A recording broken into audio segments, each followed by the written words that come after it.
खरीदने की तैयारी में है बांग्लादेश ने तुर्की से टैंक खरीदने की योजना बनाई है।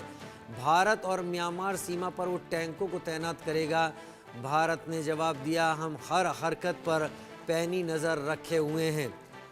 मोहम्मद यूनुस की अगुवाई में बांग्लादेश भारत के खिलाफ हर वो कदम उठाता दिख रहा है जो कदम फिलहाल 1971 के बाद से अब तक नहीं उठे थे। भारत से तनाव के बीच बांग्लादेश ने तुर्की से टैंक खरीदने की योजना बनाई। इस योजना का खुलासा तब हुआ जब बांग्लादेश ने कुछ दिनों पहले भारतीय सीमा पर तुर्की से खरीदे गए ड्रोन को तैनात किया। बांग्लादेश के उत्तर पश्चिम और पूर्व में भारत है, दक्षिण में बंगाल की खाड़ी है। बांग्लादेश की सीमा म्यांमार से भी लगती है और सीमा 270 किलोमीटर का एरिया है। ऐसे में इन टैंकों को भारत और म्यांमार से लगी सीमा पर तैनात किया जा सकता है। बांग्लादेश ने अपनी सेना के आर्मर्ड कोर के लिए 26 हल्के टैंक खरीदने के लिए तुर्की की firm Otokar Otomotiv ve Savunma Sanayi AS के साथ बातचीत की है। तुर्की सरकार बोली लगाने और तकनीकी प्रस्तावों में मदद कर रही है। टैंकों की डिलीवरी 2025 में ही होने की संभावना है। ओटोकार कई तरह के टैंक बनाती है, जिसमें अल्ताई शामिल है जो तुर्की सेना का मुख्य युद्धक टैंक है। ये लगभग 65 टन का है। अल्ताई टैंक अपने भारी भरकम वजन के कारण बांग्लादेश की परिस्थितियों के लिए बहुत भारी है। ऐसे में संभावना है कि बांग्लादेश तुर्की की इस कंपनी से आर्मा टैंक खरीद सकता है जिनका वजन 19 टन है।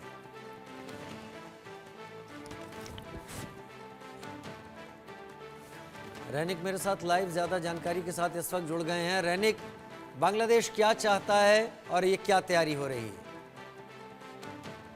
देखिए, बांग्लादेश क्या चाहता है यही सबसे बड़ा सवाल है, क्योंकि एक तरफ बांग्लादेश का मुंह में कुछ और है और दिखाने में कुछ और है। क्योंकि बांग्लादेश की तरफ से एक तरफ कहा जा रहा है कि दोनों देशों के बीच में रिलेशन अच्छा रहेगा, दोनों देशों के बीच में जो आमदनी इंपोर्ट एक्सपोर्ट वो अच्छे तरीके से किया जाएगा, दोनों देशों का रिलेशन बिल्डअप किया जाएगा। और दूसरी तरफ अगर देखा जाए तो बांग्लादेश और भारत का जो बॉर्डर लाइन है, उस बॉर्डर लाइन में एक से बढ़कर एक जो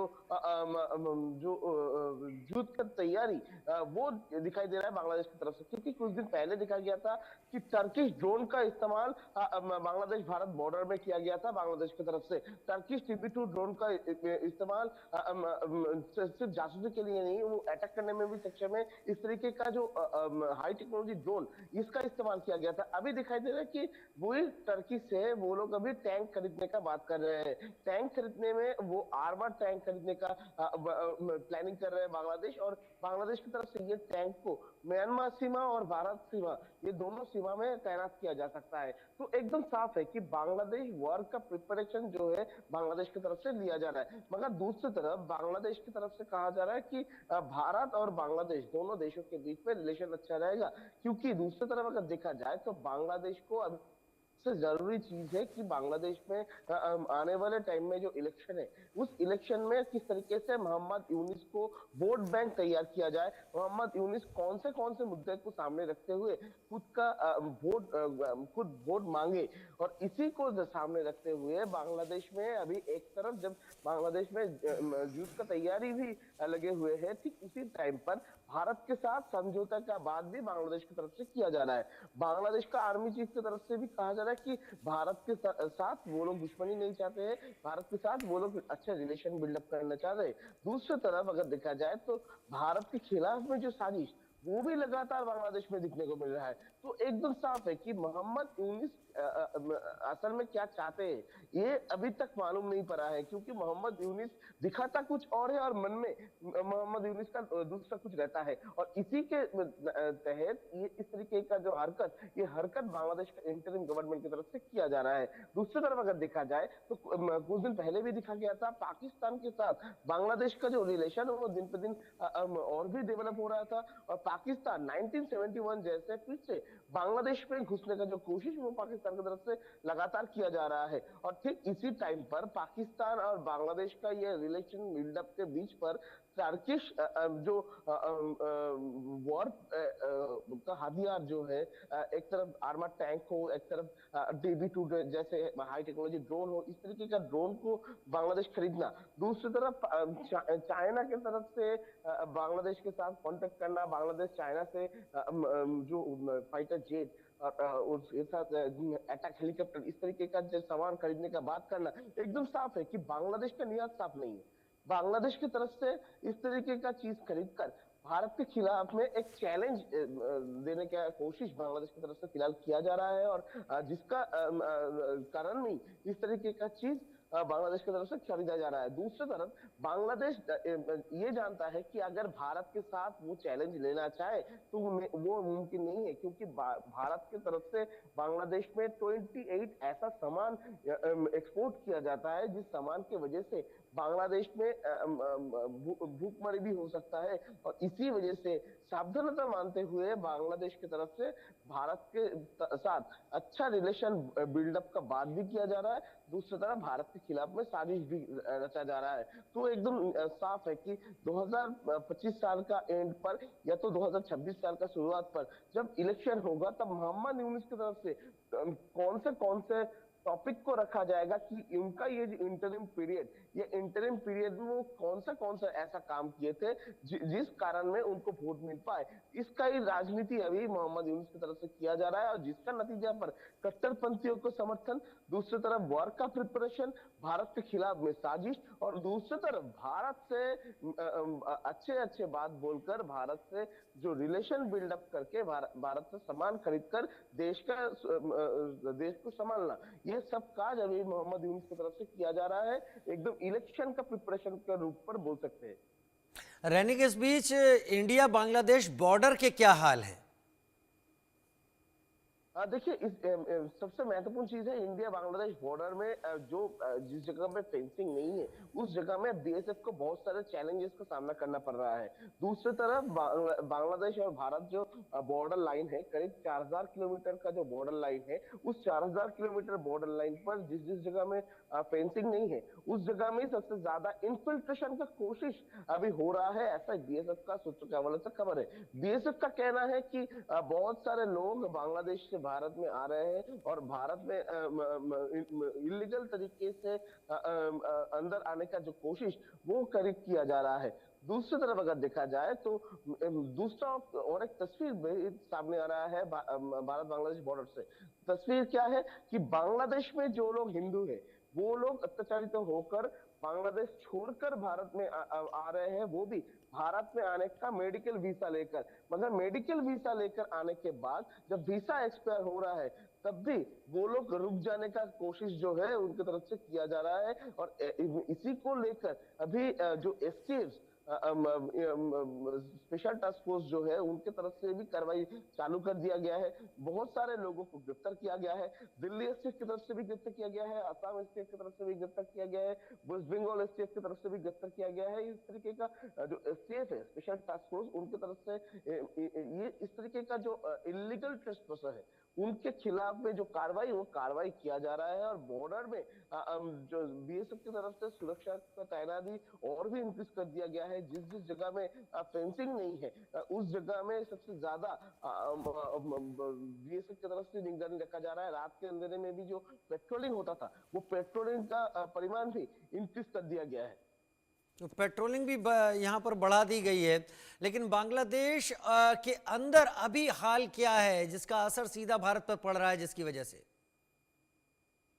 देखिए, बांग्लादेश का इंटरनल जो सिचुएशन वो सिचुएशन अभी सही नहीं है। बांग्लादेश में अगर इंटरनल बात किया जाए तो एक तरफ जब भूखमरी का अवसर आ चुका है बांग्लादेश में, क्योंकि लगातार दिन पर दिन जो सामान का भाव दिन पे दिन बढ़ता नजर आ रहा है। दूसरी तरफ अगर देखा जाए बांग्लादेश का अंदर में जो लॉ एंड ऑर्डर सिचुएशन भी टूट पड़ा है, क्योंकि हर एक दिन बांग्लादेश का मैक्सिमम जो जगह चिटागोंग हो या मनमोहन सिंह, इस तरीके का जो जगह जिस जगह में हिंदुओं का संख्या सबसे ज्यादा है, ठीक उसी जगह से बांग्लादेश में हिंदुओं के ऊपर अत्याचार का जो घटना सामने आ रहा है। और उसके साथ साथ ही कट्टरपंथियों का जो राज भी बांग्लादेश में देखने को मिल रहा है। मगर दूसरी तरफ अगर देखा जाए तो बांग्लादेश का इंटरनल गवर्नमेंट जो है, इंटरिम गवर्नमेंट जो है, वो गवर्नमेंट की तरफ से अभी तक इस घटना को रोकने के लिए कोई कार्रवाई नहीं किया जा रहा है। उपरंतु बोल सकते हैं कि कट्टरपंथ कट्टरपंथियों को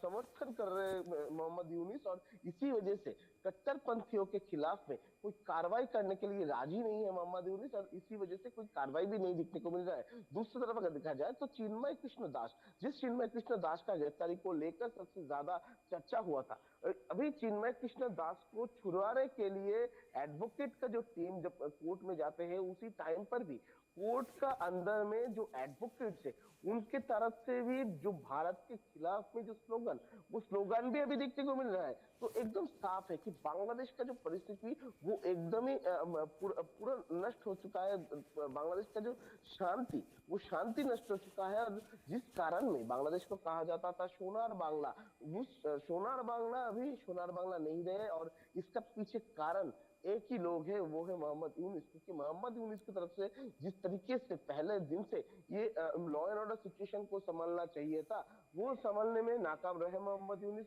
दूसरी तरफ कट्टरपंथियों को समर्थन करते करते बांग्लादेश का जो हालात, वो हालात कब बिगड़ गया वो मालूम ही नहीं पड़ा मोहम्मद यूनिस को, और इसी वजह से बांग्लादेश का अभी का जो फिलहाल परिस्थिति है, इसके लिए पूरा जिम्मेदार बोल सकते हैं मोहम्मद यूनिस ही है। और मोहम्मद यूनिस का इंटरिम गवर्नमेंट लगातार फेलियर हो रहे हैं बांग्लादेश में लॉ एंड ऑर्डर सिचुएशन को कंट्रोल करने में। और इस बीच इंडिया बांग्लादेश ट्रेड के क्या हाल है रैनिक, क्या ट्रेड चल रहा है?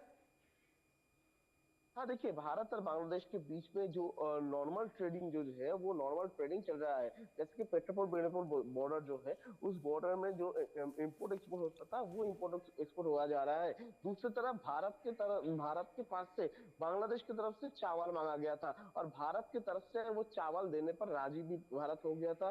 पहला जो कॉन्साइनमेंट, वो पहला कॉन्साइनमेंट बांग्लादेश में पहुंच भी गया था, जो है 27,000 क्यूसेक टन का जो कॉन्साइनमेंट, वो कॉन्साइनमेंट पहुंच भी गया था। और अभी फिलहाल ये जनवरी महीने का सेकेंड वीक पर जो सेकेंड कॉन्साइनमेंट है, वो सेकेंड कॉन्साइनमेंट भी पहुंचने वाला है बांग्लादेश में, ऐसा ही सूत्रों के हवाले से खबर मिल रहा है। दूसरी तरफ अगर देखा जाए तो ट्रेड जो नॉर्मल ट्रेड है वो नॉर्मल ट्रेड चल रहा है, मगर ट्रेड चलने में भी बहुत सारे जगह पर दिक्कत हो रहा है जो ट्रेडर है उन लोगों को, क्योंकि जब ट्रेड का सामान बांग्लादेश में ले जाया जा रहा है, उसी टाइम पर बांग्लादेश का जो कस्टम्स है उनकी तरफ से ये सामान को लेकर बहुत सारे प्रॉब्लम क्रिएट किया जा रहा है। कभी सामान रख दिया जा रहा है, सामान चाहिए भी, उस पर प्रॉब्लम भी खड़ी करनी है। बांग्लादेश के हाल वाकई अजीब हो गए। नैनिक, बहुत शुक्रिया आप मेरे साथ जुड़े इस जानकारी के साथ। उधर बांग्लादेश में एक बार फिर हलचल तेज है, तख्ता पलट की आहट सुनाई देने लगी है। मोहम्मद यूनुस की कुर्सी पर खतरा मंडरा रहा है। ये बातें ऐसे ही नहीं कही जा रही, बल्कि बांग्लादेश के मशहूर पत्रकार सलाउद्दीन शोएब चौधरी ने दावा किया। दावा है कि मोहम्मद यूनुस चौतरफा घिर चुके हैं, उन पर कट्टरपंथियों और बीएनपी का दबाव है। बांग्लादेश के सेना प्रमुख के बयानों ने भी यूनुस की नींद उड़ाई है।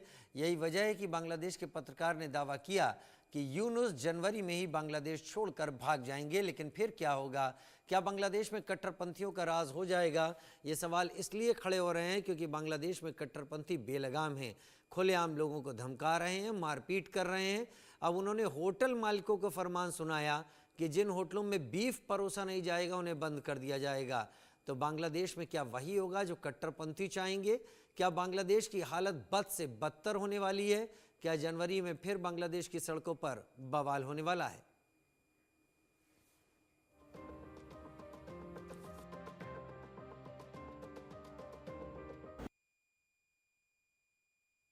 क्या बांग्लादेश में फिर बवाल होने वाला है?